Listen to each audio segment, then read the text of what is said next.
ओम श्री साईराम। पिलामाने तुम समस्त को मोर प्रेम भरा साईराम। गप गपर गणित नामक आमे जो सीरीज टी आरंभ करथिले आज बोधे ताहार पंचम क्लास।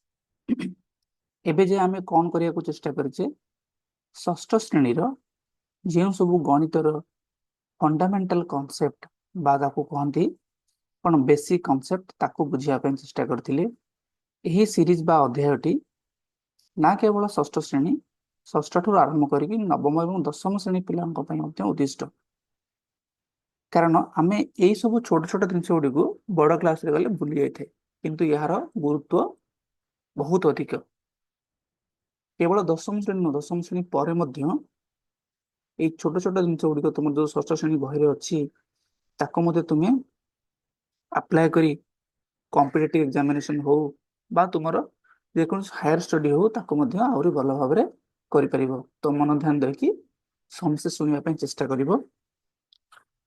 लास्ट क्लास रे हम माने कोन पढितले के मन रखिचो? लास्ट क्लास रे हमें मौलिक संख्या विषय पढुतले, हां कि नहीं? मौलिक संख्या तापरे परस्पर मौलिक संख्या मन पडुची, यौगिक संख्या ए सब विषय पढुतले।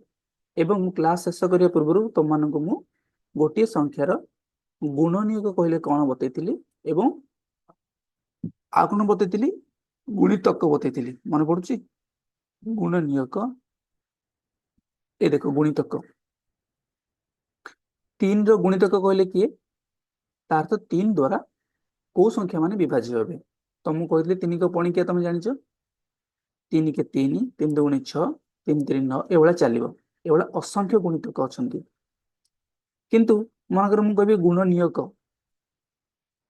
मनकर गुणनीयक मनकर कहली 7 7 रो गुणनीयक माने 7 को संख्या द्वारा विभाज्य। 7 केवल 1 और 7 द्वारा विभाज्य। से भलिया मनकर मु तुम कहबी 6 का द्वारा विभाज्य 1 2 और 3 द्वारा विभाज्य और 6 द्वारा विभाज्य। तो एई 1 2 3 और 6 को कोन कहबा हमें गुणनीयक कहबा। मौलिक संख्या कहा कहउतले ना जेते बेले गोटी संख्यार केवल दुईटी कोन गुणनीयक थिबो, ता मध्य गोटी 1 हबो आ अन्यटी से संख्या हबो, सेते बेले हम ताको मौलिक संख्या कहबा। जेते बेले दुई रु अधिक गुणनीयक हबो ताको हमें यौगिक संख्या कहबा, जेमिति कि 6 गोटे यौगिक संख्या। एवं तापर मध्य कहतली परस्पर मौलिक। मनकर मु तुमको कहली 8 और 9, 8 तो गोटे यौगिक संख्या 9 गोटे यौगिक संख्या, किंतु एमाने ए दुईटी संख्या एमाने परस्पर केवल एक द्वारा ही विभाज्य। जेहेतु एमाने एक व्यतीत अन्य कौन संख्या द्वारा विभाज्य नुहंती आम कौन कहे परस्पर मौलिक संख्या कहे, जदियो एमाने मौलिक संख्या नुह। बतई मन अच्छी कि नहीं? बा तुम कही जदि दुईटी संख्यार साधारण गुणनीयक 1 हेतिबो, 8 रो गुणनीयक किए किए हेबे 1 2 4 आउ 8 हेबे। 9 रो कि हबो 1 3 आउ 9 हबो। एमान हेले 8 रो गुणनीयक, एमान हेले 9 रो गुणनीयक। एमानक भितरे जो साधारण किए तार तो जी 8 रो गुणनीयक होइतिबो एवं जे 9 रो गुणनीयक होइतिबो केवल 1 ही। तो तुम देखियो परस्पर मौलिक कहले केवल 1 एभली गोटे संख्या जे कि दुईटी संख्या को विभाज्य करिवो। एतिकी पिले तुमे मन रखिबो। लास्ट कहली परिपूर्ण संख्या मन अछि। मनकर गोटे संख्यार तुमे कोन करिवो गुणनीयक गुडी को बाहर करिवो। सब जगह गुणनीयक को कोन करिवो मिसई देबो। देखिवो से जो कोन हबो मिश्रण फल। जदि जो संख्यार तुमे गुणनीयक काढिछ तार 2 गुण सहित समान हबो ताले ताको कोन कहबा हमें परिपूर्ण संख्या कहबा। जे बोले कि तुमको बतैतिली मु कौन बतैली तुम मानू उदाहरण देती मन अच्छी कि नहीं? मनकर 6 आम करते तो 6 गुणनीयक किए 1 2 3 और 6 ये सब मिसेदेले केते हबो 1 प्लस 2 प्लस 3 प्लस 6 2 3 5 1 6 6 12 12 टा 6 रो कोन 2 गुणा। तो 6 गोटे कोन कहबा परिपूर्ण संख्या। ଏଭଳିଆ ତମମାନଙ୍କୁ କହିଥିଲି 1 ଆଉ 30 ରୁ ତୁମେ ସବୁ ସଂଖ୍ୟାକୁ ନବ ଏବଂ ଚେଷ୍ଟା କରିବ ଦେଖିବ ଯେ କାର ଏଇଭଳିଆ କଣ ଗୁଣନୀୟକର ସମଷ୍ଟି ସେଇ ସଂଖ୍ୟାର 2 ଗୁଣ ସହିତ ସମାନ ହଉଛି। ଆଜି କ୍ଲାସରେ ଆମେ ଆଉ ଗୋଟେ ବହୁତ ହି ମହତ୍ୱପୂର୍ଣ୍ଣ ଜିନିଷ ପଢିବା, ବହୁତ ଗୁରୁତ୍ୱପୂର୍ଣ୍ଣ। ତା ପୂର୍ବରୁ ତମମାନଙ୍କୁ ମୁଁ ଟିକେ ବେସିକ ଆଉ ଟିକେ ପଢେଇଦେବି, ତାପରେ ଆମେ ସେଠିକି ଯିବା। ହେଲେ ମନେକର ମୁଁ କହିବି ତମମାନଙ୍କୁ 60, ଗୋଟେ ସଂଖ୍ୟା 60। ତୁମେ 60 କୁ କଣ କଲ ନା ବିଭିନ୍ନ ପ୍ରକାର ଗୁଣନୀୟକରେ ପ୍ରକାଶ କଲ। ଦେଖ 60 ର ବହୁତ ଗୁଣନୀୟକ ଅଛି। ମନେକର 1 ଗୋଟେ ଗୁଣନୀୟକ, 2 ବି ହବ, କାରଣ 2 60 କୁ ବିଭାଜ୍ୟ କରିବ, 3 ବି ହବ, 4 ବି ହବ, ହଁ କି ନାଇଁ, 5 ବି ହବ, 6 ବି ହବ, ତାପରେ 10 ବି ହବ, 12 ବି ହବ, 15 ବି ହବ, ହଁ କି ନାଇଁ, 20 ବି ହବ। ଏମିତି ବହୁତ ଗୁଣନୀୟକ ଅଛି।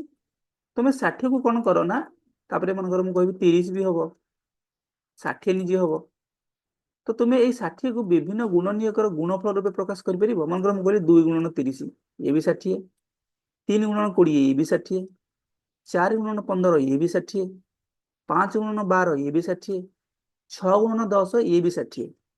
ଲାଷ୍ଟ କଣ ଦେଖିଲ, 2 2 4 3 12 5 60, ଇଏ ବି 60। ତାର ଗୋଟିଏ ସଂଖ୍ୟାକୁ ତୁମେ ବିଭିନ୍ନ ଗୁଣନୀୟକ ମାନଙ୍କର ଗୁଣଫଳ ରୂପେ ପ୍ରକାଶ କରିପାରିବ। ଲକ୍ଷ୍ୟ ରଖିଲ, ଏଥିରେ କେତେ ପ୍ରକାର ଆମେ ଲେଖିଛେ, 6 ପ୍ରକାର ଲେଖିଛେ, 3 ପ୍ରକାର ଉପରେ, 3 ପ୍ରକାର ତଳେ। ପ୍ରଥମ 5 ପ୍ରକାରର ଏଇଟା, ଏଇଟା, ଏଇଟା, ଏଇଟା, ଏଇଟା। ଏଠି ଦେଖିଲ ଯୋଉ ଗୁଣନୀୟକ ଗୁଡିକ ତୁମେ ଲେଖିଛ, ଯାହାର ଗୁଣଫଳ ରୂପେ ତୁମେ 60 କୁ ପ୍ରକାଶ କରିଛ, ତା ଦେହରୁ ଗୋଟିଏ ଏଠି ମୌଳିକ, ଗୋଟିଏ ଯୌଗିକ, ଗୋଟିଏ ମୌଳିକ, ଗୋଟିଏ ଯୌଗିକ, ଗୋଟିଏ ମୌଳିକ, ନା ଏଠି କେହି ମୌଳିକ ନାହାନ୍ତି, ଏ ଉଭୟ ଯୌଗିକ। ଇଏ ଗୋଟିଏ ମୌଳିକ, ଗୋଟିଏ ଯୌଗିକ। ତାର ଅର୍ଥ ଯୋଉ ଗୁଣନୀୟକ ଗୁଡିକ ମୌଳିକ କି ନା ଯୌଗିକ ମୁଁ ଦେଖିବା ପାଇଁ ଚେଷ୍ଟା କରୁଛି। ଏଠି ଉଭୟ ଯୌଗିକ, କିନ୍ତୁ ଏଇ କ୍ଷେତ୍ରରେ ଦେଖିଲ 2 2 3 5 ସମସ୍ତେ ମୌଳିକ। ବୁଝିହଉଛି କି ବୁଝିବନି? ତା ଅର୍ଥ ଯେତେବେଳେ ଆମେ ଗୋଟେ ସଂଖ୍ୟାକୁ କଣ, ଆମେ ଗୋଟିଏ ସଂଖ୍ୟାକୁ କେବଳ ମୌଳିକ ସଂଖ୍ୟା ମାନଙ୍କର ଗୁଣନୀୟକ, ଅର୍ଥ ତାର ଗୁଣନୀୟକ ମାନେ ସମସ୍ତେ ମୌଳିକ ସଂଖ୍ୟା ହେଇଥିବେ, ସେହି ରୂପରେ ଯେତେବେଳେ ଆମେ ପ୍ରକାଶ କରିବା, ସେଇ ରୂପଟି ବହୁତ କଣ ମହତ୍ଵ ରଖିଥାଏ ବା ବହୁତ ଗୁରୁତ୍ୱ ରଖିଥାଏ। ତ 60 କେସରେ ଆମେ କଣ ଦେଖିଲେ, 2 2 4, ତାପରେ 4 4 4 4 3 12 12 5 60, ଏଇଟା ଦେଖିଲି ତ, ଦେଖିଲ? ହଁ। ତାକୁ ତମେ କଣ ଦେଖୁଛ, ଯେ 60 ର ଏସବୁ ଗୁଣନୀୟକ ଗୁଡିକ ମୌଳିକ। ବୁଝୁଛ ତ? ତ ଯେକୌଣସି ସଂଖ୍ୟାକୁ ଆମେ ଯେତେବେଳେ ଏଇଭଳିଆ ମୌଳିକ ଗୁଣନୀୟକରେ ପ୍ରକାଶ କରିବା ବା ମୌଳିକ ଗୁଣନୀୟକର ଗୁଣଫଳରେ ପ୍ରକାଶ କରିବା, ଦେଖ ଗୁଣନୀୟକ ତ ଆମେ ବହୁତ ଜାଣିଛେ, ତାଥିରୁ ସବୁ ଗୁଣନୀୟକ ମୌଳିକ ହେବେ ବା ଯୌଗିକ ହେବେ ବା 1 ହେବ, 1 ତ ନା ମୌଳିକ ନା ଯୌଗିକ। କିନ୍ତୁ ଆମର କନସର୍ନ କଣ, ବା ଆମର ଲକ୍ଷ୍ୟ ଯେ ଆମେ ସବୁ ସଂଖ୍ୟାକୁ କେବଳ ମୌଳିକ ଗୁଣନୀୟକ ମାନଙ୍କର ଗୁଣଫଳ ରୂପେ ପ୍ରକାଶ କରିବା, ମାନଙ୍କର ଗୁଣଫଳ ରୂପେ ପ୍ରକାଶ କରିବା। ପ୍ରକାଶ କଲେ କଣ ହବ, କଣ ଆମେ କଣ ପାଇଁ କରୁଛେ, ବର୍ତ୍ତମାନ ଆମେ ଜାଣିବାକୁ ଚେଷ୍ଟା କରିବା କଣ ପାଇଁ କରୁଛେ। ଏଇଟା ହଉଛି ଗୁରୁତ୍ୱପୂର୍ଣ୍ଣ ଜିନିଷ। ୟାକୁ ଜାଣିଲେ ଆମେ କଣ କରିପାରିବା ନା ଗସାକୁ ବାହାର କରିପାରିବା। ସମସ୍ତେ ପଢିକି ଆସିଛ ଗସାକୁ କଣ, ହଁ କି ନାଇଁ? ଷଷ୍ଠ କ୍ଲାସର ପିଲାମାନେ ଯେଉଁମାନେ ପଢିନଥିବେ ସେମାନଙ୍କ ପାଇଁ ନୂଆ, ନହେଲେ 7 ରୁ 10 ପର୍ଯ୍ୟନ୍ତ ସମସ୍ତେ ପିଲା ଗସାକୁ କହିଲେ କଣ ଜାଣିଛନ୍ତି। ସେଇଟା ଜାଣିବା ପାଇଁ ଆମକୁ ଏଇ ଜିନିଷଟା ନିହାତି ଦରକାର, ବୁଝିଲା? ତ ଆମେ ଦେଖିବା କିଭଳି ମୌଳିକ ଗୁଣନୀୟକ ମାନଙ୍କର ଗୁଣଫଳରେ ପ୍ରକାଶ କରି ଆମେ ସଂଖ୍ୟା ମାନଙ୍କର ଗସାକୁ ବାହାର କରିବା। ପ୍ରଥମତଃ ଗସାଗୁର ଅର୍ଥ କଣ? ଗ ଅର୍ଥ କଣ ପିଲେ? ଗରିଷ୍ଠ। ସା ଅର୍ଥ ସାଧାରଣ। ଗୁ ଅର୍ଥ ଗୁଣନୀୟକ।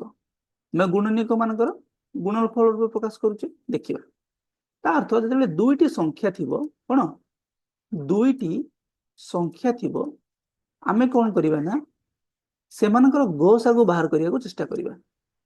ତ ଗସାଗୁ ବାହାର କଲେ ଆମକୁ କଣ ଦରକାର, ପ୍ରଥମେ ଆମେ କଣ କରିବା ନା ସଂଖ୍ୟା ମାନଙ୍କର ଗୁଣନୀୟକ ବାହାର କରିବା। ଠିକ ଅଛି, ସଂଖ୍ୟା ମାନଙ୍କର ଗୁଣନୀୟକ ମାନେ ଦିଟା ସଂଖ୍ୟାର ଗୁଣନୀୟକ ଆଗ ବାହାର କରିବା, ତାପରେ ଦେଖିବା ସେଇ ଗୁଣନୀୟକ ମାନଙ୍କ ମଧ୍ୟରେ କିଏ ସାଧାରଣ। तापर देखिबा साधारण गुणनीयक मानक मध्य किए गरिष्ठ गरिष्ठ माने किए बड़ बुझा पड़नी। अच्छा गोटे उदाहरण नबा मनेकर मनेकर पिले मु कहबी 12 ଆଉ 16 ମନେକର ମୁଁ କହିଲି ପିଲେ 12 ଆଉ 16 ପିଲେ ମତେ 12 ର ସବୁ ଯାକ ଗୁଣନୀୟକ କହିଲ। ପ୍ରଥମେ ତ 1 ହବ ଆଉ 12 ହବ ସବୁ ସଂଖ୍ୟାର 1 ଆଉ ସେ ନିଜେ ଗୋଟିଏ ଗୋଟିଏ ଗୁଣନୀୟକ ବାକି କଣ କଣ ହେବେ ବା କାହା କାହା ଦ୍ୱାରା ବିଭାଜ୍ୟ ହେବେ 2 6 ମାନେ 2 ରେ 6 ଗୁଣିଲେ 12 ତ 2 ହବ 3 ହବ 4 ହବ ଏବଂ 6 ହବ 16 ର କିଏ ହବ ଆଗ 1 ହବ ଲେଖିଦେବ ତାପରେ 16 ଲେଖିଦେବ ତାପରେ 2 ରେ ଛିଣ୍ଡିବ 4 ରେ ଛିଣ୍ଡିବ 8 ରେ ଛିଣ୍ଡିବ ହଁ କି नहीं। तो एमाने हेले 12 ର गुणनीयक से भलिया एमाने हेले 16 ର गुणनीयक ये गुणनीयक मानक मध्य साधारण किए साधारण कहले इंग्रजी आमे कहे कॉमन कॉमन किए माने 12 ର भी हेतिबो 16 ର भी हेतिबो किए किए मते कहलो देखो 1 उभय संख्या रे अछि 2 उभय संख्या रे अछि तापर देखो 4 3 एथिरे अछि एथिरे नाही तो हे परिबोनी 8 एथिरे अछि एथिरे नाही हे परिबोनी 6 12 रे अछि 16 नाही हे परिबोनी एठी 12 अछि 16 अछि ए भी हे परिबोनी तार्थ प्रथमे आमे लिखिबा कोन साधारण गुणनीयक कोन लिखिबा दीटा संख्यार साधारण गुणनीयक की हला 1 2 और 4 आमको कोन दरकार गरिष्ठ साधारण गुणनीयक तार्थ 1 2 और 4 भितर सबटु बड़ किए सबटु बड़ हला 4 तो 4 हेला हमर कोन कहले प्ले गसागु बुझुची कि बुझुनी तार्थ जे कोनसी दुईटा संख्या बा 2 रु मध्य अधिक संख्या देथिले तुमे कोन करिवो ना प्रति संख्यार आग गुणनीयक बाहर करिवो हो कि नहीं तापर देखो से गुणनीयक मानक मध्य साधारण किए साधारण काढला पर देखो तांग भीतर बड़ किए तो सेटा हो तार गसागु किंतु ए भली उपाय रे कले पिले कोन होबो ना हमर बहुत समय पड़ेबो आमे कोन बहुत बड़ बड़ संख्या मानकर एमती मानकर मु कहि पिले 60 एमती कोन गोटी गोटी कर लिखथुवा कि बसिकी यह बहुत समय सापेक्ष टाइम कंज्यूमिंग तो आमे कोन करिबा ना अलगा गोटी प्रणाली रे आ गोटे प्रणाली रे सरल प्रणाली रे आकु करिबा कोन करिबा ना आमे गुणनीयक न बाहर करि पिले कोन बाहर करिबा एबे जो पढि गेसले कोन करिबा मौलिक गुणनीयक बाहर करिबा मौलिक गुणनीयक बाहर करिबा प्रथमे तो मु 60 को मु जो नंबरटा नेइथिली तो मानको कोन भी नेइथिली ना तो मानको देखेली जे 60 रे तो गुणनीयक एबेला बहुत हे परिबो किंतु 60 रो मौलिक गुणनीयक के हेबे मते मते मते को 2 के हबो 2 60 को मु केमते प्रकाश कर परिबी 2 2 2 3 6 तापरे 6 5 30 पुन 30 गुणे 60 होंगे नहीं तो एई बळे मौलिक गुणनीयकर गुणफल रूपे आमे जे कोन संख्या को प्रकाश करी गसा को बाहर करियोटा सहज तो प्रथमे आग तुम मन क्वेश्चन तो भाई एटा तुम आपण किनि बाहर केमति करूचंती हला तो यार विभिन्न प्रक्रिया अछि तो गोटे प्रक्रिया पे सहज प्रक्रिया तुम कोन करियो ना जे कोन संख्या को लिखि देबो तापर ए बळिया गोटे एल भलिया लंबा एल भलिया चिन्हटिए दबो बा तुम बहरे कोन करे कहले एमती क्रॉस चिन्ह दबो तुम इच्छा तुम जेमति कर परिबो प्रथमे कोन करिवो ना सबुठु छोट मौलिक संख्या जहा द्वारा से संख्याटी विभाज्य होबो के सबुठु छोट मौलिक संख्या तुम जानछ 2 2 60 को विभाज्य करिवो तो तुम लिखिबो 2 केते एठी मते बळिबो को 30 पुणी नेक्स्ट को मौलिक संख्या तारे विभाज्य होबो 2 तो एटा हला 15 एबे 2 द्वारा छिंडिबोनी तो तुम कोन करिवो 3 नबो 3 5 को 15 तुम 60 को केमति लिख परिबो पले मते को 2 गुणन 2 गुणन 3 गुणन 5 तो एई भली तुम सब संख्या को पले कोन करिवो को तो मौलिक गुणनीयक मानक गुणफल रूपे प्रकाश करिवो आउ एई बडा गुणनीयक लिखिबोनी 60 र गुणनीयक एई बडा 1 2 3 एई बडा लिखे दरकार नै सबले एई प्रणाली रे तुम कोन करिवो मौलिक गुणनीयक गुणफल रूपे प्रकाश करिवो मानकर हम को 420 कल कोन करिवो आग 2 रे छिंडेबो 2 2 4 2 के 2 2 0 0 देखो 2 1 3 तार तो मु तुमको विभाज्यतार नियम पढेछि तमे चाहिले आकु 3 रे विभाज्य करि परिबो किंतु जेहेतु एकक करे शून्य अछि ସେଇଥିପାଇଁ ତୁମେ 2 ରେ ଛିଣ୍ଡେଇ ପାରିବ। ଦେଖ ତୁମର ସବୁ ଚାପ୍ଟର ଗୁଡିକ ପିଲା ଲିଙ୍କ ହେଇଛି, କଣ ହେଇଛି? ଲିଙ୍କ। ଲିଙ୍କ ମାନେ କଣ ବୁଝିପାରୁଛ? ଯେମିତି ଗୋଟେ ତୁମେ ଦେଖ ଚେନ ର ସବୁ କଡି ଗୁଡିକ କଣ ହେଇଥାଏ? ଯୋଡି ହେଇଥାଏ। ସେମିତି ତୁମକୁ ଆଗ ବିଭାଜିତ ପଢେଇଲି, ବିଭାଜିତ ପଢେଇଥିବାରୁ ତୁମେ ବର୍ତ୍ତମାନ ଜାଣିପାରୁଛ ଯେ ଏଟା 2 ରେ ଛିଣ୍ଡିବ କି ନାହିଁ, 3 ରେ ଛିଣ୍ଡିବ କି ନାହିଁ। ତ ସେଇଥିପାଇଁ ନା ଆମେ ଏଇ ଲିଙ୍କେଜ ଗୁଡାକ ନା ପିଲେ ଜାଣିବାଟା ବହୁତ ଜରୁରୀ। କଣ ଲିଙ୍କେଜ? 6th କ୍ଲାସ ର କନସେପ୍ଟ କୁ 7th କ୍ଲାସ ରେ ଲିଙ୍କ କରିବା, 7th ର କନସେପ୍ଟ କୁ 8th ରେ ଲିଙ୍କ କରିବା, ତାପରେ 9th ରେ ଲିଙ୍କ କରିବା। ଯେତେବେଳେ ଆମେ ଲିଙ୍କ ଗୁଡାକ ପିଲେ ଜାଣିଦେବା ନା, ତାହେଲେ ଆମକୁ ପାଠ ଆଉ ଭୟ ଲାଗିବନି। ଦେଖ, ଯାହାକୁ ଜଣା ନାହିଁ ବିଭାଜତାର ନିୟମ, ତାକୁ ଏଇଟା କେତେ କଷ୍ଟ ହବ, ସେ ବସିକି ହରିବ। କିନ୍ତୁ ଯାହାକୁ ଜଣା ଅଛି ତାକୁ ସହଜ ହେଇଯିବ। ବୁଝି ହଉଛି? ତମେ କଣ କରିବ ନା 2 କେ 2, 2 ଶୂନ ଶୂନ 2 ପଞ୍ଚା 10। ତାପରେ କଣ ଦେଖ, ଏବେ 2 ରେ ଛିଣ୍ଡିବନି, ଏବେ କୋଉଥିରେ ଛିଣ୍ଡେଇବ? 3 ରେ କଣ ବି ନା 5 ରେ 1 ମିଶିଲେ 6। ଅଙ୍କ ମାନଙ୍କର ସମଷ୍ଟି କହିଥିଲି, ଯଦି 3 ଦ୍ୱାରା ବିଭାଜ୍ୟ ତାହେଲେ ସଂଖ୍ୟାଟି 3 ଦ୍ୱାରା ବିଭାଜ୍ୟ। କଣ ପଡିବ ଏଠି ମତେ କୁହ? 35।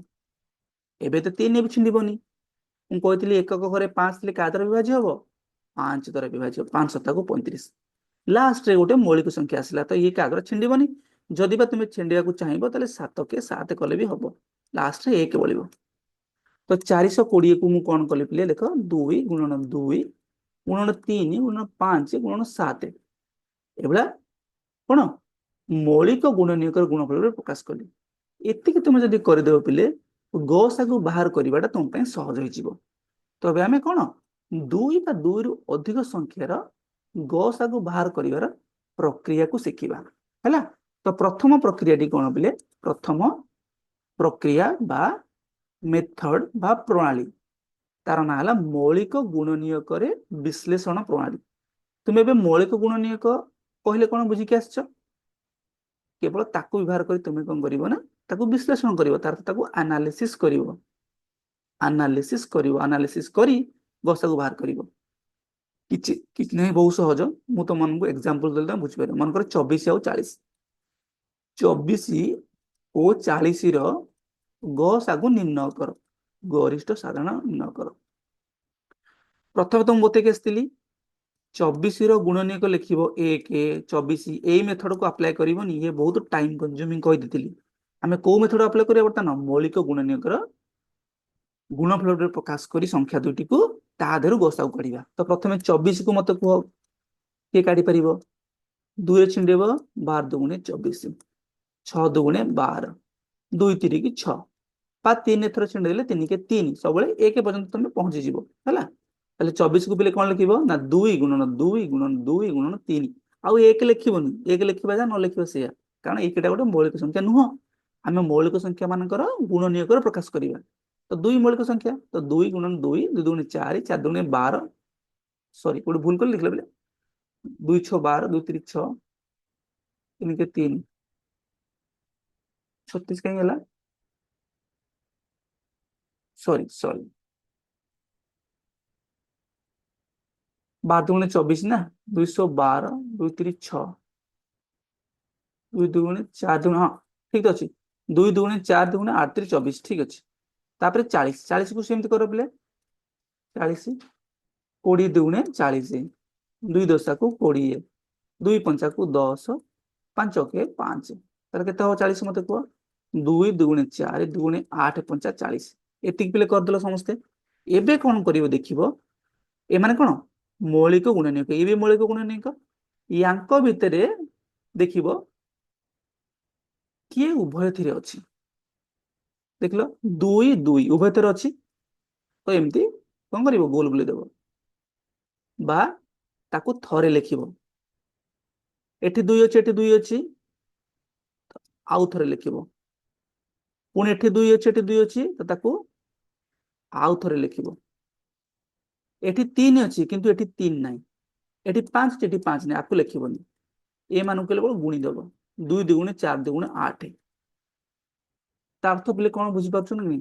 तुमे आकू आगो कोन करिवो ना मौलिक गुणनीयकरे सेमानकर गुणफल रूपे प्रकाश करिवो। कोला परे देखिवो दीटा संख्या भितरे कॉमन की आसुची, को गुणनीयक गुड़िक कॉमन आसुची। देखो 2 कॉमन आसुची, 3 तो आसुनी, किंतु 2 केते थर कॉमन आसुची? एठी थरे आसुची, एठी थरे आसुची, एठी थरे आसुची। ତୁମେ କେବଳ ଗୋଟିଏ ଥର ଲେଖିଦେଲେ ହବନି, ତୁମକୁ କଣ କରିବାକୁ ପଡିବ, ଯେତେ ଥର ଆସୁଥିବ ସେତେ ଥର ଲେଖିବାକୁ ପଡିବ। ମନେକର ଏଠି ପିଲେ 3 ଥାନ୍ତା, ଆଉ ଦେଖିବି ଏକ୍ସାମ୍ପଲ କଲେ ବୁଝିପାରିବ ହେଲା। ଆଚ୍ଛା, ତାର ତୁମେ କଣ କଲ ନା 2 କୁ ଥରେ 2 ଥର 3 ଥର ଲେଖିଲ, 8 ହେଲା।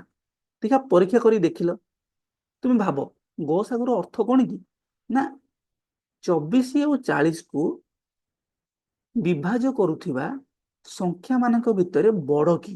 ହେଲେ ଗସାଗୁର ମିନିଂ ବୁଝ, ଗସାଗୁ କହିଲେ କଣ, 24 ଆଉ 40 ଦିଟା ସଂଖ୍ୟାର ଗସାଗୁ କାଢିବାକୁ କହିଛି। ଅର୍ଥ 24 ଏବଂ 40 ଦ୍ଵାରା ବା 40 କୁ ଯୋଉ ସଂଖ୍ୟା ମାନେ ବିଭାଜ୍ୟ କରିବେ ତାଙ୍କ ଭିତରେ ବଡ କିଏ? ତାଙ୍କ ଭିତରେ ଦେଖିବାକୁ ପଇଲେ 8 ହିଁ ସବୁଠୁ ବଡ। ଦେଖ 8 ତିରିକି 24, 8 ପଞ୍ଚାକୁ 40, ୟା ପୂର୍ବରୁ 4 ଛିଣ୍ଡେଇବ, 4 ଶହକୁ 24, 4 ଦଶାକୁ 40। ୟା ପରେ ଆଉ ଏମିତି କୌଣସି ସଂଖ୍ୟା ନାହିଁ ଯିଏକି ଦିଟା ସଂଖ୍ୟାକୁ ଏଇ ଦିଟା ସଂଖ୍ୟା ବିଭାଜ୍ୟ କରୁଥିବ। ତ ଏଇ ଗସାଗୁର ଅର୍ଥ କଣ ବୁଝିଲ ତ, ଦିଟା ସଂଖ୍ୟା ଭିତରେ ଯୋଉ ଗୁଣନୀୟକ ମାନେ ଅଛନ୍ତି ତାଙ୍କ ଭିତରେ ସବୁଠୁ ବଡ କିଏ, ତ ତାଙ୍କ ଭିତରେ ବଡ ହଉଛି 8। ଏବେ ଆଉ ଗୋଟେ କ୍ୱେଶ୍ଚନ ଦେଖିବା।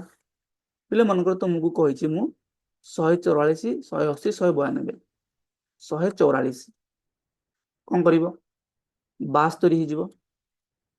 ତାପରେ 2 3 6, 200 କୁ 12, 18 ଦୁଗୁଣେ 36, 2 ନୂଆକୁ 18, 3 3 9 ବା 3 କେ 3 ହେଇଗଲା, 144 ହେଇଗଲା।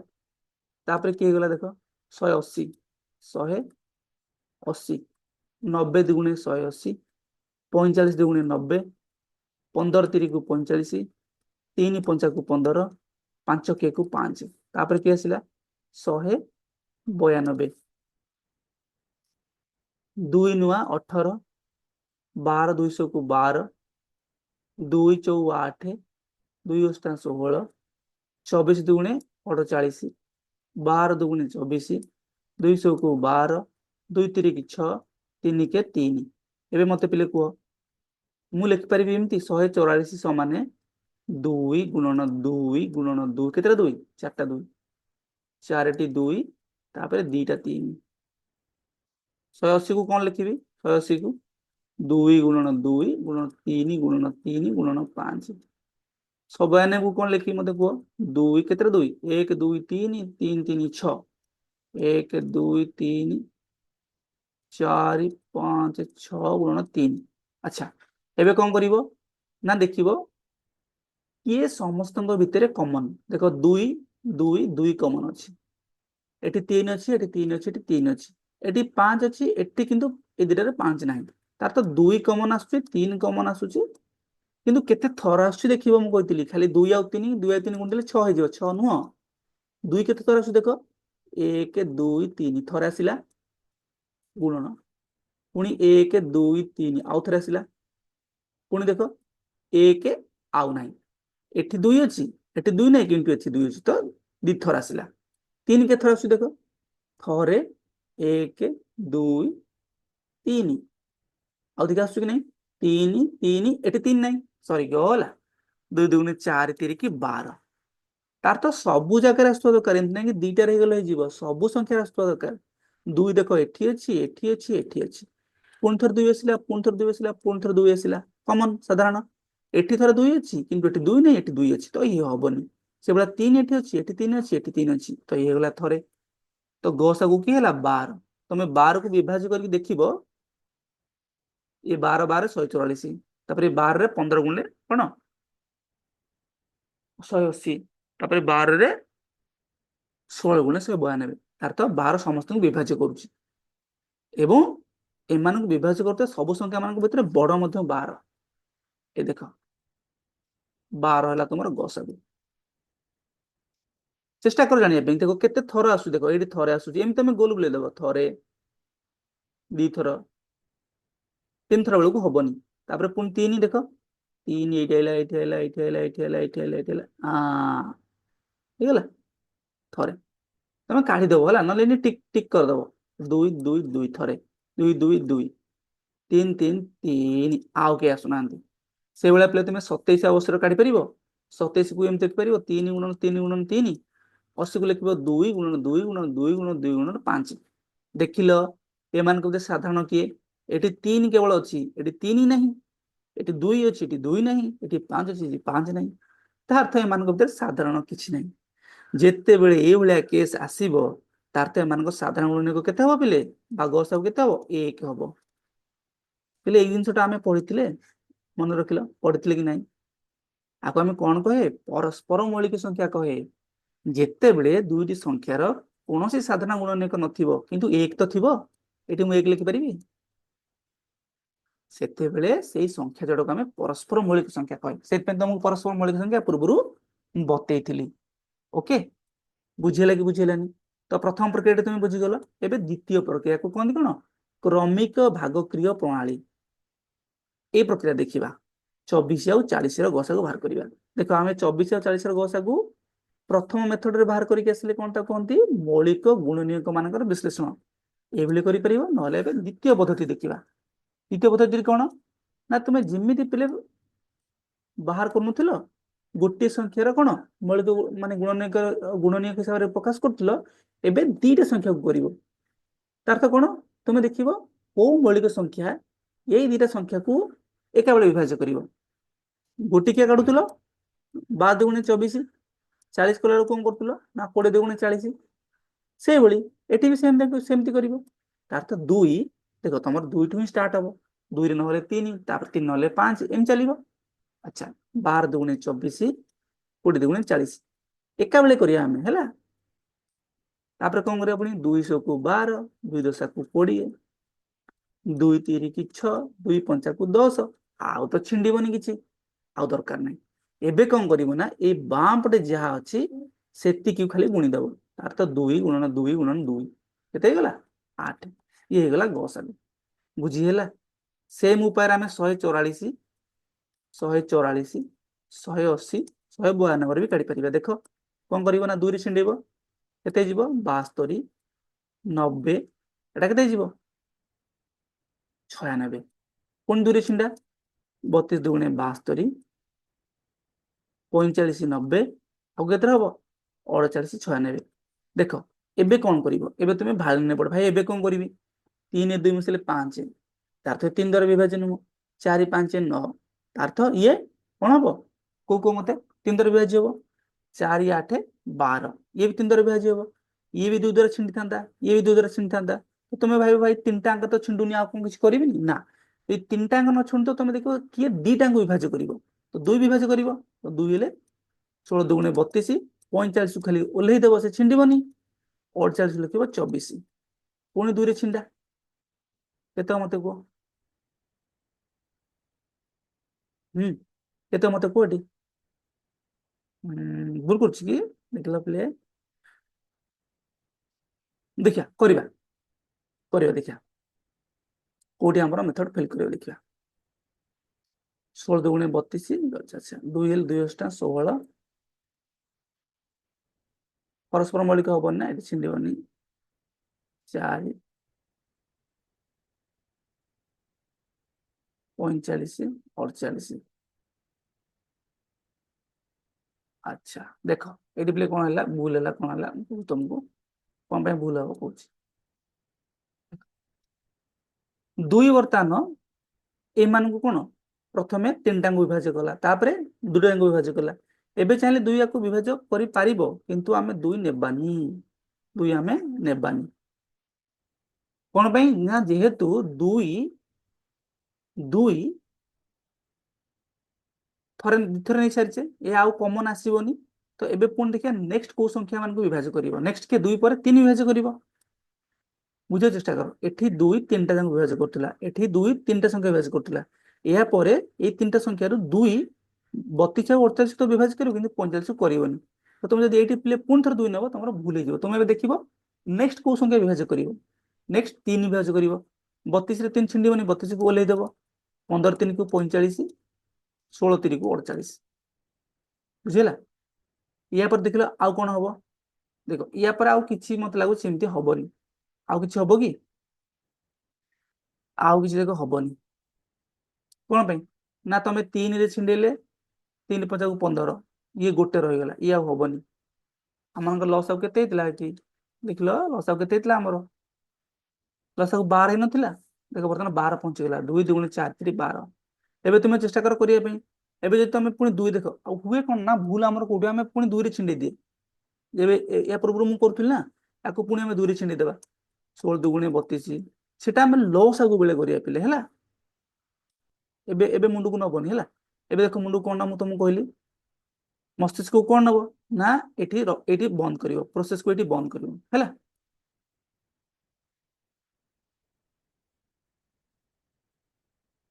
କ୍ରମିକ ଗୁଣନୀୟକ ହେଲା କ୍ରମ ହିସାବରେ ଆମେ ତାକୁ ଭାଗ କରିବା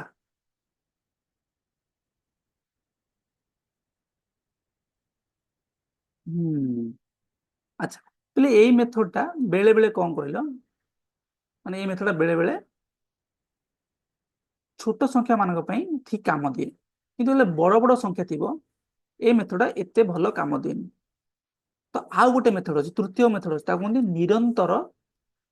ନିରନ୍ତର ଭାଗକୀୟ ପ୍ରଣାଳୀ ଆମେ ତା ଦ୍ୱାରା କରିବା ଏବେ ଯେ ତମକୁ ତିନିଟା ମେଥଡ ପଢେଇଲେଣି ଦେଖ ପ୍ରଥମ ଦିଟା ମେଥଡ ପାଖାପାଖି ଏକା ଦେଖିବାକୁ ୟା ତ ତମେ ଏମିତି ଗୋଟି ଗୋଟି କରି କରିବ ହଁ କି ନାଇଁ ୟା ତ ତମେ ତିନିଟା ଯାଙ୍କୁ କରିବ ତିନିଟା ଯାଙ୍କୁ କଲାବେଳେ ବେଳେ ବେଳେ ତମ ମନରେ ଡାଉଟ ଆସିବ ଭାଇ ମୁଁ କୋଉଠି ହରଣ କ୍ରିୟାକୁ ଶେଷ କରିବି ହେଲା ତ ମୁଁ ତମକୁ କହିଲି କଣ ନା ଦେଖିବ ଆଗ ଏମିତି ଦୁଇ ଦ୍ୱାରା ବିଭାଜ୍ୟ କରିବ ପୁଣି ଦୁଇ ଦ୍ୱାରା ବିଭାଜ୍ୟ କରିବ ତାପରେ ନେକ୍ସଟ ଦେଖିବ ଯଦି ଦୁଇ ଦ୍ୱାରା ତିନିଟା ଯାକ ବିଭାଜନ ନ ହଉଥିବ ନେକ୍ସଟ କୋଉ ସଂଖ୍ୟା ଦ୍ୱାରା ବିଭାଜ୍ୟ ହବ ନେକ୍ସଟ ତିନି ମନେକର ତିନି ଦ୍ୱାରା ହଉନି ତାପରେ ନେକ୍ସଟ କିଏ ପାଞ୍ଚ ଏଇଭଳିଆ ତମେ ଦେଖିବ ଆମେ କରିବା କଲା ପରେ ଦେଖିବା ତମକୁ ସହଜ ଲାଗିବ କିନ୍ତୁ ଏଇ ପ୍ରଣାଳୀ ଆଉ ଏଇ ପ୍ରଣାଳୀରେ ବେଶୀ କିଛି ପାର୍ଥକ୍ୟ ନାହିଁ ୟା ତ ତମେ ଗୋଟି ଗୋଟି କରି କର ୟା ତ ତମେ ଏକା ସାଙ୍ଗରେ କର ତାପରେ ତମେ କମନ କାଢିଦିଅ କିନ୍ତୁ ଏଇ ଯୋଉ ପ୍ରଣାଳୀଟି ନିରନ୍ତର ଭାଗକ ପ୍ରଣାଳୀଟି ଏଇଟି ସବୁଠୁ ଗୁରୁତ୍ୱପୂର୍ଣ୍ଣ ଆଉ ସବୁଠୁ ସହଜ ତ ଏଠି କଣ କରିବା ଆମେ ମନେକର ପିଲେ ସେ ସେମ 24 ଆଉ 40 କୁ ନେବା 24 ଆଉ 40 କୁ ନେବା ୟାଙ୍କ ଭିତରେ ସବୁଠୁ ସାନ କିଏ ମତେ କୁହ ସାନ ହେଲା 24 ସାନ ସଂଖ୍ୟାକୁ ପିଲେ ବଡ ସଂଖ୍ୟାରେ ବିଭାଜ୍ୟ କରିବା ବଡ ସଂଖ୍ୟା କିଏ 40 ତ 24 କୁ 40 ରେ ବିଭାଜ୍ୟ କରିବା କେତେ ମତେ କୁହ 24 × 24 କେତେ ଛିଣ୍ଡିଲା ଆଉ ରହିଲା 16 ଯଦି ପିଲେ ଭାଗଶେଷ ଶୂନ ହୋଇଯାଇଥାନ୍ତା ତାହେଲେ 24 ହେଇଥାନ୍ତା ତାର ଗସାଗୁ ଭାଗଶେଷ ଶୂନ ହଉନି ତ ଭାଗଶେଷ କେତେ 16 ହେଇଗଲା ଏଇ 16 କୁ ବର୍ତ୍ତମାନ ପିଲେ କାହା ଦ୍ୱାରା ବିଭାଜ୍ୟ କରିବା ନା ପୁଣି ସଂଖ୍ୟା କିଏ ଏଠି ଅଛି 24 ତା ଦ୍ୱାରା ବିଭାଜ୍ୟ କରିବା ତ କଣ ମତେ କୁହ 16 × 16 ପୁଣି ଭାଗଶେଷ ଶୂନ ହଉନି 8 ବଞ୍ଚିଗଲା ପୁଣି କଣ କରିବା ନା 8 କୁ ପୁଣି 16 ରେ ବିଭାଜ୍ୟ କରିବା ବୁଝୁଛି କି ବୁଝିବୁନି ସରି 8 କୁ ଆମେ ସଂଖ୍ୟା କିଏ 24 ରେ ବିଭାଜ୍ୟ କରିବା 8 ତିରିକୁ 24 ଏବେ କେତେ ଭାଗଶେଷ ହେଇଗଲା ଶୂନ ତ ଲାଷ୍ଟରେ ଯୋଉ ଭାଜକ ରହିବ ସିଏ ହବ ତାର ଗସାଗୁ ଲାଷ୍ଟ କିଏ ରହିଗଲା 8 ତ 8 ହବ ଗସାଗୁ ଆମେ ଆଗରୁ ପଢିକି ଆସିଥିଲେ ଗସାଗୁ କେତେ ହବ ଦେଖିବା ମତେ କହିଲ ପିଲେ ଗସାଗୁ ଆମେ 8 ପଢିଥିଲେ ଟି 24 ଆଉ 40 ର ଗସାଗୁ କେତେ ପଢିଥିଲେ 8 ପଢିଥିଲେ ଦେଖ ଏଇଠି 8 ତ ଏବେ 8 ବାହାରିଲା କି ନାହିଁ କଣ କଲି ଆଉ ଥରେ କହିଦଉଛି ନା 24 ଆଉ 40 କୁ ତମେ ନିରନ୍ତର ଭାଗ କ୍ରିୟାରେ କଣ କରିବ ଭାଗ କରିଚାଲିବ ସାନ ସଂଖ୍ୟାକୁ ବଡ ସଂଖ୍ୟାରେ ବିଭାଜ୍ୟ କରିବ 24 × 24 କେତିକି ବଳି ପଇଲା 16 ପୁଣି କଣ କରିବ ନା ଏଇ ସଂଖ୍ୟାକୁ ସାନ ସଂଖ୍ୟାରେ ବିଭାଜ୍ୟ କରି ଚାଲିଥିବ ପୁଣି ହରିବ 16 ରେ 16 × 16 ଭାଗଶେଷ ଶୂନ ହେଇନି ଯେବେ ଯାଏ ଭାଗଶେଷ ଶୂନ ହେଇନି ଯୋଉ ଭାଗଶେଷ ପାଉଥିବ ତାକୁ 16 ରେ ବିଭାଜ୍ୟ କରିବନି ଯୋଉ ସଂଖ୍ୟାଟା ସାନ ଥିବ ତାକୁ ବିଭାଜ୍ୟ କରିଛି ସାନ କିଏ ସଂଖ୍ୟା ଦିଟା ଆମର 24 ଆଉ 40 ଆଙ୍କ ଭିତରେ ଆମର ଗସାଗୁ କାଢିବା ହେଲା ତାକୁ ଧରି ଚାଲିବ 8 ତିରିକୁ 24 ଭାଗଶେଷ ଶୂନ ଯୋଉଠି ଭାଗଶେଷ ଶୂନ ହେଇଯିବ ତା ପୂର୍ବରୁ ଯୋଉ ଭାଜକଟି ଥିବ ସେ ହେଇଯିବ ତମର ଗସାଗୁ ଆଚ୍ଛା ଦେଖିବା ଆଉ ଗୋଟେ କରିବା ଛୋଟିଆଟେ ପିଲେ ମନେକର ମୁଁ କହିବି ହଁ ଏଇଟା ଏଇଟା ଆମେ ଏବେ କରିକି ଆସିଥିଲେ 144 180 192 ତମେ କହ ଭାଇ ଏଠି ତିନିଟା ସଂଖ୍ୟା ଦେଇଛି ମୁଁ କାହାକୁ କାହା ଦ୍ୱାରା ହରିବି তুমি ଯେକୌଣସି ସଂଖ୍ୟାକୁ ଯେକୌଣସି ସଂଖ୍ୟା ଦ୍ୱାରା ହରିପାରିବ କିନ୍ତୁ ତୁମେ କଣ କରିବ କହିଲ କ୍ରମ ଅନୁସାରେ ହରିବ ঊର୍ଧ୍ୱ କ୍ରମରେ ହରିବ ତା ଅର୍ଥ 140 144ଟା 180 ଠାରୁ ସାନ 180 192 ଠାରୁ ସାନ ତ ତୁମେ କଣ କରିବ ନା 144 କୁ 180 ରେ ହରିବ ୟାଙ୍କର ଯୋଉ ଗସାଗୁଟି ବାହାରିବ ୟାକୁ 192 ରେ ହରିବ ବୁଝିଲା ତ ମୁଁ କରିକି ଦେଖୁଛି ତମମାନଙ୍କୁ 180 କୁ 144 ରେ ହରିବ ୟାଙ୍କ ଦିଟା ଭିତରେ ଯୋଉ ଗସାଗୁ ବାହାରିବେନି ନା ତାକୁ ତୃତୀୟ ସଂଖ୍ୟାଟିରେ ହରିବ ତ କେତେ ହବ 144 କେ 144 କେତେ ଭାଗଶେଷ ଆସିବ 10 ରୁ 4 ଗଲେ 6 7 ରୁ 4 ଗଲେ କେତେ ଯିବ ପିଲେ 3। देख 36टा कौन शून्य नुह भागशेष शून्य होते आमर गोसा को 144 था जेहेतु भागशेष बड़ी जाऊँगी आम पुणी ताकू कौन करवा ना ये सान संख्यार पुणी हरवा 144 पुणी हरवा केते पड़ियो मते कह 400 को 24 4 4 3 12 दुगुणे 14 4 गुण 424 4 2 4 3 12 2 14 भागशेष शून्य भागशेष जिते शून्य हो पूर्व कौ संख्या थिला पूर्व भाजक 36 थिला तो 36 कौन हो दुई जनकर गसागु तुम चेष्टा कर जानापी 144 को आम पे कौ भाया लिखते कहल 144 को आम कौ भाया लिखते गुण नियोग हिसाब से मन पकेल 144 को पे तुम्हें देखिल 144 को तुम्हें केमती लिखिल 2 गुणन 2 गुणन 2 केते 2 4टा 2 एवं 2टा 3 लिखिल हाँ कि नहीं मत कहल 180 को केमती लिखिल 2 गुणन 2 3 गुणन 3 गुणन 5 ये 2टा संख्यार गस बाहर कल देख 2 2 ये अच्छी एठी 2 2 अच्छी एठी 2 एठी आ 2 नहीं तो 2 हेनी एठी गोटे 3 एठी गोटे 3 हो गला हाँ कि नहीं पुणी एठी गोटे 3 एठी गोटे 3 तार तो 2 दुगुणे 4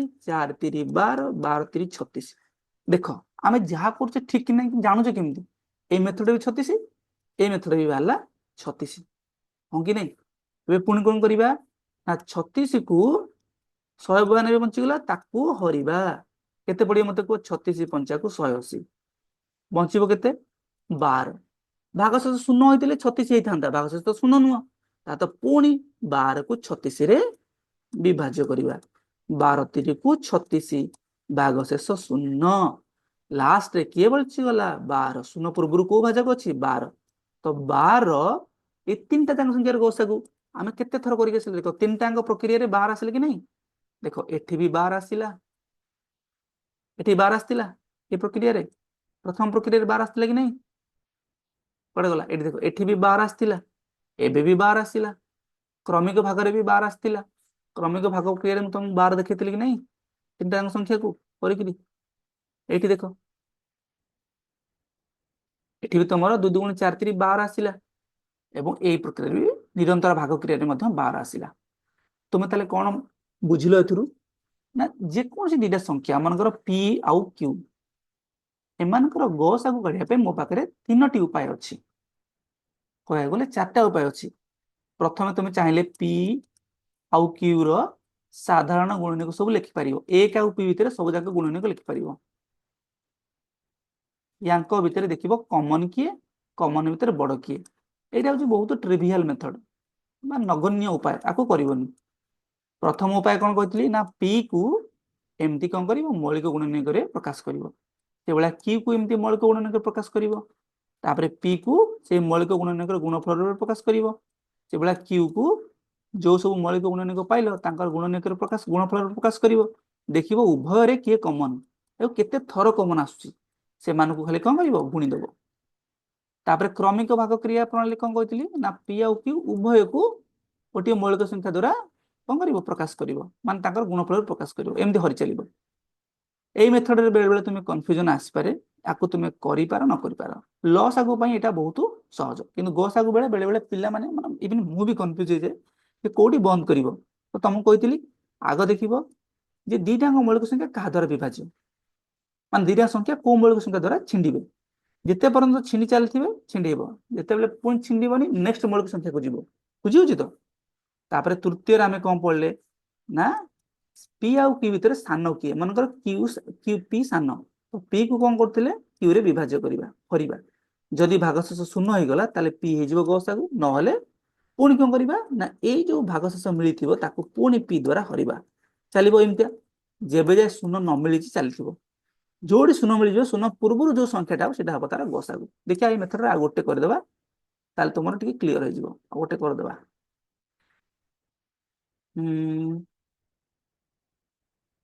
आ गोटे उदाहरण करदेवा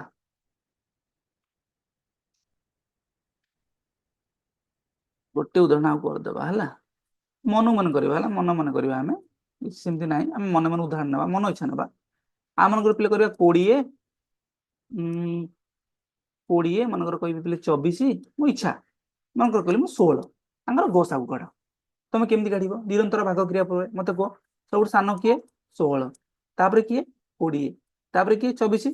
ତ ତୁମେ 20 କୁ 16 ରେ ହରିବ, କଣ ହବ ମତେ କୁହ? 16 କେ 16, ଭାଗଶେଷ ଆସିଲା 4, ପୁଣି କଣ କରିବ?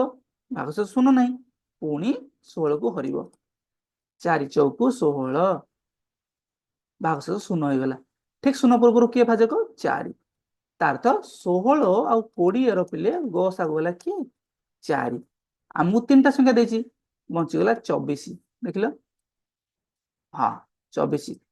ତ 24 କୁ ପୁଣି କଣ କରିବ? 4 ରେ ହରିବ, 4 ସଉକୁ 24, ଇଏ ଛିଣ୍ଡି ଗଲା। ତାର ତ 4 କଣ 16, 20 ଆଉ 24 ର ଗସାଗୁ। ଦେଖିଆ ଅଲଗା ଉପରେ ପ୍ରକାଶ କରି ଦେଖିବା ଠିକ ହଉଛି କି ନାହିଁ। ପିଲେ 16 କୁ ତମେ ଏମିତି ଲେଖିପାରିବ, 2 ଅଷ୍ଟାଙ୍କୁ 16, 2 ଚଉକୁ 8, 2 ଦୁଗୁଣେ 4, ତାର ତ 16 ସମାନେ 2 ଦୁଗୁଣେ 4 ଦୁଗୁଣେ 8 ଦୁଗୁଣେ 16। ସେମିତି 20 ସମାନ କେତେ ହବ ମତେ କୁହ? 2 ଦୁଗୁଣେ 4, 4 ପଞ୍ଚା 20, ହେଲା 20। ମୁଁ କରୁନି, ସିଧା ଲେଖୁଛି ହେଲା। 24 କି ସେମିତି କେତେ ହବ ମତେ କୁହ? 2 ଦୁଗୁଣେ 4, 4 ତିରିକି 12, 12 ଦୁଗୁଣେ 24। ଏମାନେ ବର୍ତ୍ତମାନ ସମସ୍ତେ କଣ ମୌଳିକ ସଂଖ୍ୟା, ଏମାନଙ୍କର ଗୁଣନୀୟକର ଗୁଣଫଳରେ ପ୍ରକାଶ କରିଦେଲି। ଏବେ ଖାଲି କମନ ଦେଖିବି। ଦେଖିଲ 2 ଏଠି କମନ, 2 ଏଠି ବି କମନ, ଏଠି 2 ଅଛି, ଏଠି 2 ନାହିଁ, କିନ୍ତୁ ଏଠି 2 ଅଛି। ଏଠି 5 ଅଛି, ଏଠି 5 ନାହିଁ, ଏଠି 5 ନାହିଁ। ତ ଆଉ ଏମାନେ କିଛି ଆଉ କମନ ନାହାନ୍ତି, ତର ତ କେବଳ 2 କମନ, 2 ଦୁଗୁଣେ 4। ହେଲା ପ୍ରଥମ ଉପାୟ। ଆକୁ କଣ କହନ୍ତି? ପରସ୍ପର କଣ ନାଇଁ ଗୁଣ ମୌଳିକ ଗୁଣନୀୟକ ର ଗୁଣଫଳ ରୂପେ ତୁମେ ପ୍ରକାଶ କରି ବିଶ୍ଳେଷଣ କରିବ। ତାପରେ କ୍ରମିକ, ଦ୍ୱିତୀୟ ପଥଟି କଣ? କ୍ରମିକ ଭାଗ କ୍ରିୟା ପ୍ରାୟ, କ୍ରମିକ କଣ? କ୍ରମିକ ଭାଗ କ୍ରିୟା ପ୍ରଣାଳୀ। ଦେଖିବା ସେମିତି କରିବା, ଯୋଉଟା କି ତମକୁ କହେ ଟିକେ କନଫ୍ୟୁଜିଂ, ତାହେଲେ ଚଳିବ କରିବା।